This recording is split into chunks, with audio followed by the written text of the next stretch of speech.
Привет, друзья! В сводках ежедневных новостей мы можем видеть этих людей в дорогих и красивых костюмах, одна лишь стоимость которых превышает зарплату среднего рядового жителя страны в несколько раз. Передвигаются они исключительно на самых новых и люксовых автомобилях, а досуг свой проводят на престижных курортах. Стоимость одних лишь часов у большинства из них превышает стоимость квартиры, а у многих их целые коллекции. И это я уже молчу за огромные виллы, десятки квартир и недвижимость, разбросанную по всему миру. Ну и, конечно же, о кругленьких суммах на счетах родственников, детей и друзей. Наверное, уже каждый понял, что речь идет о чиновниках. За долгие годы у нас с этими людьми, увы, лишь такие ассоциации. И думаю, это неспроста. Но вы удивитесь, если я вам скажу, что может быть совсем по-другому, и тому есть явный пример, о котором я сегодня вам и расскажу. Знакомьтесь, друзья, этого человека зовут Махмуд Ахмадинежад, и с виду он обычный пастух, который ничем не отличается от тысяч других. Но вы очень удивитесь, когда узнаете, что этот мужчина был президентом Ирана с 2005 по 2013 годы. Я не берусь судить о его эффективности на посту президента. Я лишь хочу донести информацию, которая не так давно была рассказана многими СМИ и за короткий период времени успела наделать немало шума. И вот почему. Как утверждают многие источники, будучи президентом страны с населением почти 80 миллионов человек, Ахмадинежад на работу ездил на маршрутном автобусе и оплачивал проезд, как все остальные, покупая билет. При этом его жена на то время работала обычной уборщицей, мыла полы в одном из учебных заведений столицы. Про его личную жизнь известно немного. Но это еще далеко не все.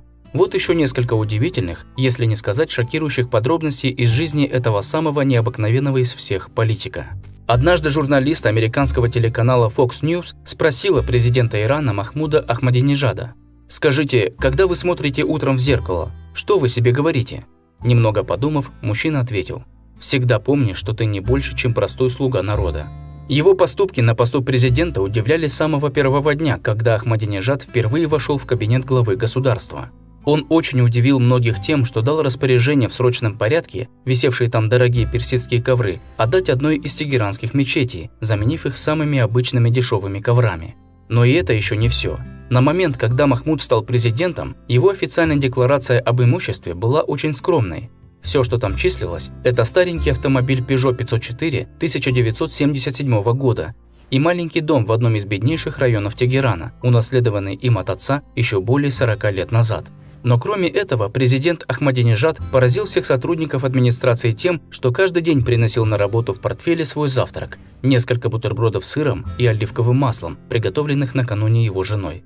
При его руководстве каждый министр перед своим назначением на должность обязан был подписать документ с огромным количеством пунктов, одним из которых был, что чиновник не смеет богатеть и что его счета и счета его родственников будут пристально проверяться.